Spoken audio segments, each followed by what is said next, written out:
Assalamualaikum warahmatullahi wabarakatuh. Waalaikumsalam warahmatullahi wabarakatuh.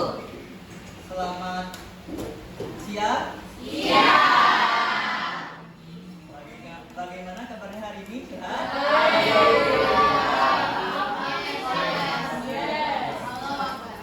Ada yang sakit? Ada. Berapa orang yang sakit? 4 orang. Orang? 5 orang tambah Tasya. Ya. Kita absen dulu ya. Hari ini tanggal 30. tanggal 30. 30 apa? Hari ini kita akan membahas tentang membangun budaya taat hukum. Tapi sebelum itu, ada yang masih ingat pertemuan minggu kemarin kita membahas tentang apa?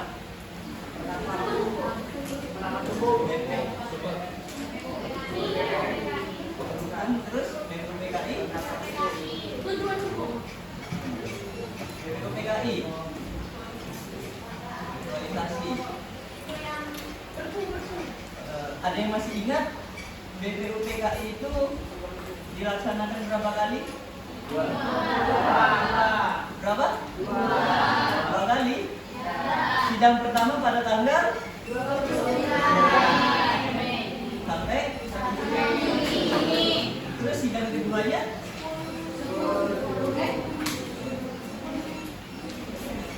terus sampai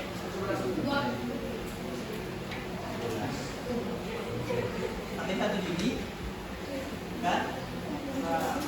Sampai berapa? Iya.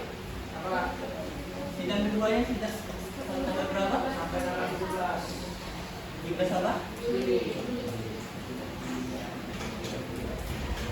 Ada yang masih ingat panitia yang melaksanakan BPUPK? Panitia 9. Nama tokohnya ada yang tahu? Soekarno, selain Soekarno? Jamin. Soekarno, terus?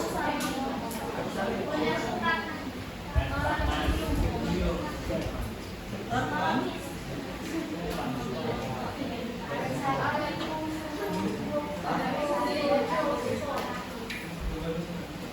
Soekarno benar.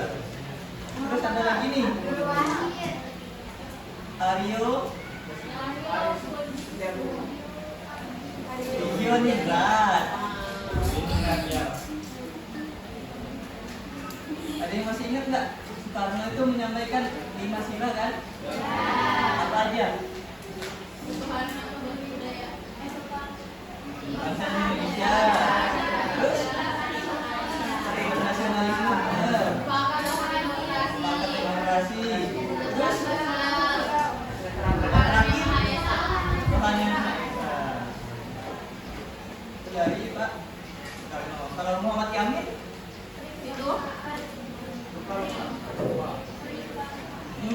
Kebangsaan, kerakyatan, kerakyatan benar, kesejahteraan benar. Itu tentang BPUPKI. Kalau untuk aktualisasi sila keempat, ada yang tahu? Bunyi sila keempat, kerakyatan yang dipimpin oleh umat. Contoh aktualisasinya musyawarah, terus pemilihan ketua kelas, OSIS, presiden, ketua RT, harus musyawarah. Sekarang kita akan masuk ke materi yang baru, yaitu tentang membangun budaya taat hukum. Menurut kalian, hukum itu dibuat untuk apa? Agar teratur. Selain itu bikin manusia jerah. Berarti membuat manusia kapok melanggar hukum. Nah, selain itu menertibkan masyarakat. Nah, itu. Apa itu hukum? Hukum adalah budaya, berarti kebiasaan nilai, sikap, hidup yang terbentuk dalam masyarakat. Kalau taat hukum berarti patuh, tunduk, dan mematuhi hukum yang berlaku. Sehingga budaya taat hukum itu adalah pola sikap dan kebiasaan masyarakat menaati dan melakukan hukum dengan penuh kesadaran, bukan karena paksaan. Jadi hukum itu dibuat supaya kita taat hukum, mematuhinya, supaya kita tetap pada jalur yang sudah ditentukan, tidak melenceng dari jalur yang ada. Lanjut, kesadaran hukum. Nah, kesadaran hukum ini ada 4 tokoh yang menyampaikan tentang kesadaran hukum. Yang pertama itu ada Mukhtar Kusumaatmadja.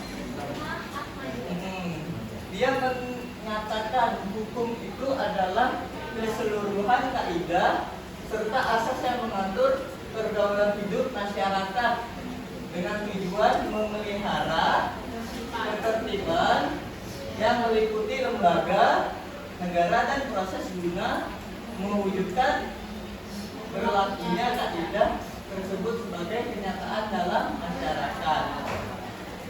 Terus yang kedua ada Jevan Kan. Ini tokoh dari Belanda, benar sekali. Tokoh dari Belanda ini menyatakan kesadaran hukum itu adalah keseluruhan peraturan hidup yang bersifat memaksa untuk melindungi kepentingan manusia di dalam masyarakat. Berarti hukum itu maksud dia itu memaksa, tidak boleh dilanggar dan harus dipatuhi. Misalnya contoh dalam kasus dan kelas tiket, nah itu harus, ya kan, harus dikerjakan. Kalau tidak dikerjakan berarti harus denda. Dendanya berapa? 50. Tuh, hukum itu memaksa, berarti tidak boleh dilanggar. Kalau dilanggar ada hukumannya. Terus yang ketiga itu ada Ernest Utrecht. Ada yang tahu dari mana ini? Amerika. Karena namanya Ernest Utrecht. Terus Ernest Utrecht ini mengatakan hukum itu himpunan peraturan atau perintah larangan yang mengurus tata tertib masyarakat sehingga harus ditaati. Contohnya itu dalam sila pertama, bunyinya apa? Nah, berarti harus beribadah. Contohnya kalau Muslim ibadah sholat Jumat 5 waktu. Kalau Kristen ibadah. Kalau Buddha ibadah. Ayo, pura di mana? Agama apa pura? Hindu. Harus sama. Tidak bisa membedakan kayak misalnya tuh darah biru sama darah merah. Darah biru juga. Jadi Ya. sudah keluar.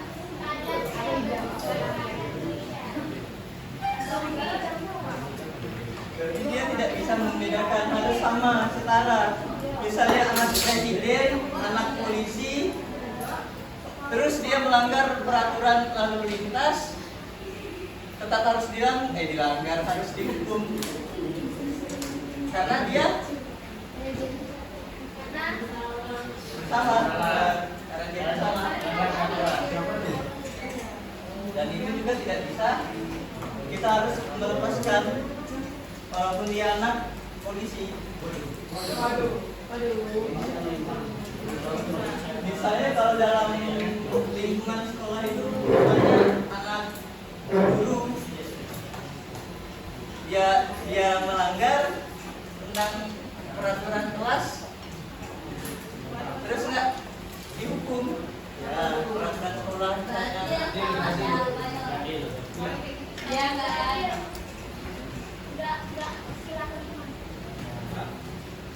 Kalau melanggar itu berarti yang dihukum siapa yang salah? Yang salah Kak. Yang melanggar. Yang salah atau yang benar yang dihukum biasanya? Oh, yang benar biasanya. Biasanya ya. Yang benar. Biasanya. Biasa selalu salah.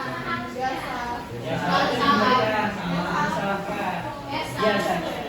Yang selalu salah sih itu Adi cowok. Biasanya kelompoknya juga. Yang selalu salah cowok karena masalah bukan mbak salah. Oh, ya masalah bukan nggak salah. Pergantian jam pelajaran. Masalah.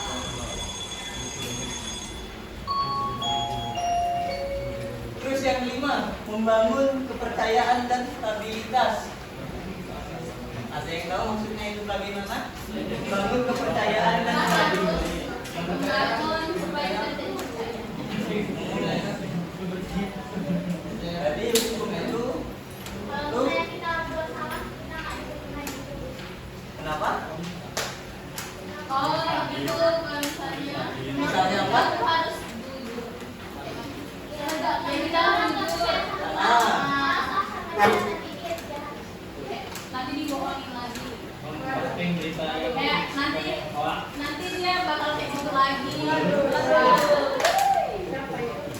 Dan membangun kepercayaan dan stabilitas misalnya itu kita awal masuk sekolah deh, misalnya itu masih banyak yang ribut kan, belum banyak yang kenal, terus belum ada ketua kelasnya, terus ke bawahnya kan, terus dibuatkan musyawarah kan, musyawarah terus ada ketua kelasnya, terus dibuat peraturan. Nah, peraturan itu yang dibuat itu yang sehari-hari. Misalnya sebelum dibuat peraturan itu kalian ribut. Setelah dibuat peraturan tidak boleh ribut. Kalau ribut ada dendanya. Jadi itu masih jadi stabil kan? Yang awalnya ribut sekarang tidak ribut. Sampai sini ada yang mau ditanyakan atau lanjut? Ya. Lanjut. Lanjut.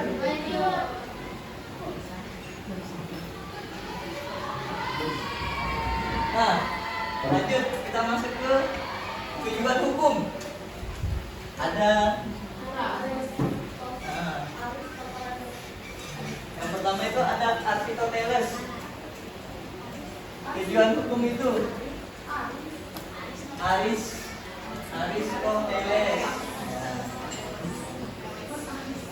Mas Ari. Bukan. Ini kan dua ini. Aristoteles ini mengatakan hukum itu semata-mata untuk mencapai keadilan. Disebut teori tesis karena ini hukum semata-mata ditentukan oleh kesadaran etis. Karena yang adil dan yang tidak adil. Contohnya kalian. Tanya kalian kan mengatakan tuh yang adil dan tidak adil.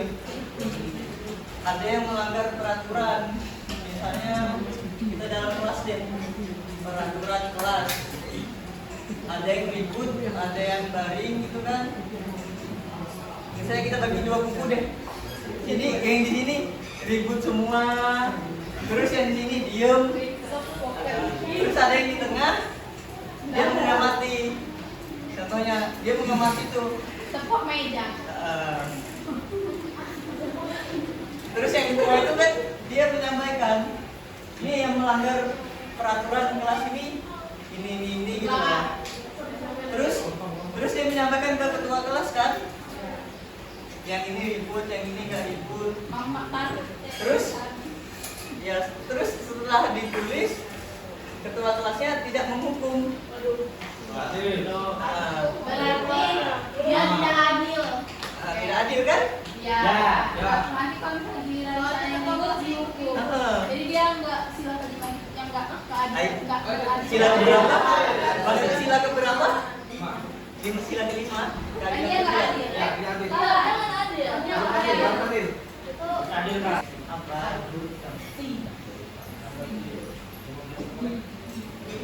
Adilnya apa?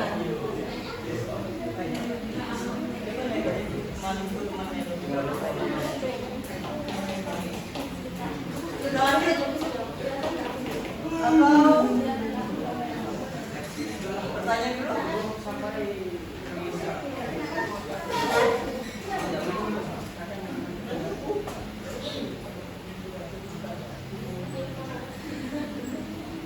Lanjut. Nah, nih.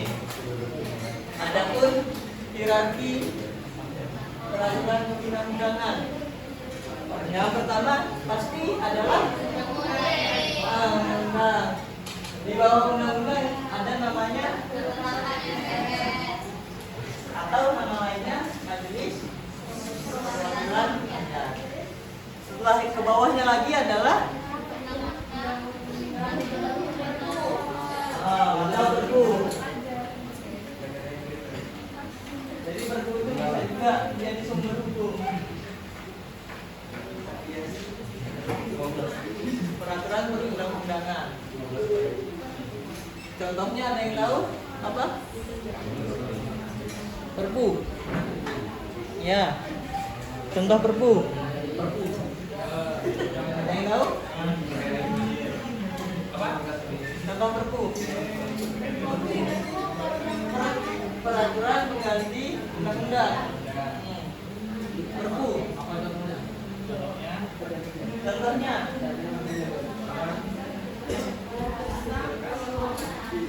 Apa?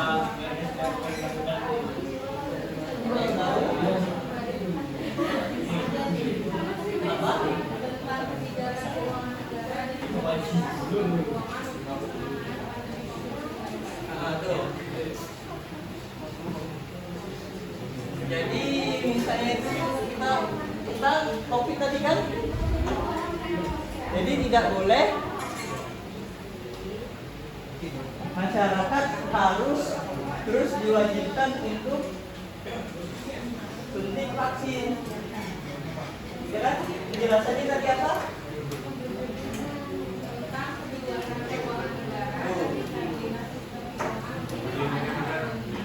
Keuangan negara.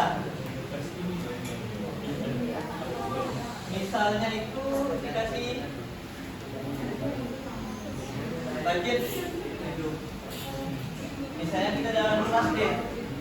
Ketua kelas bendahara mengasih budget uangnya adalah 100.000. Terus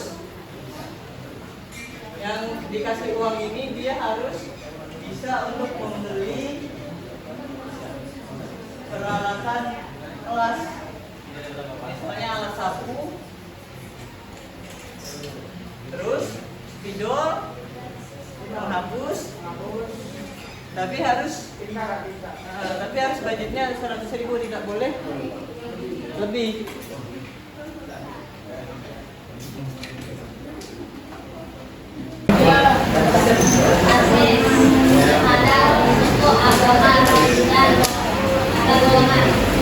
Oke, sampai sini. Bisa. Ada yang mau ditanyakan dulu? Nggak ada, jelas semua? Nggak jelas? Bisa dikirim sampai sekarang? Ada yang mau ditanyakan lagi? Nanti kita akhiri ya. Assalamualaikum warahmatullahi wabarakatuh.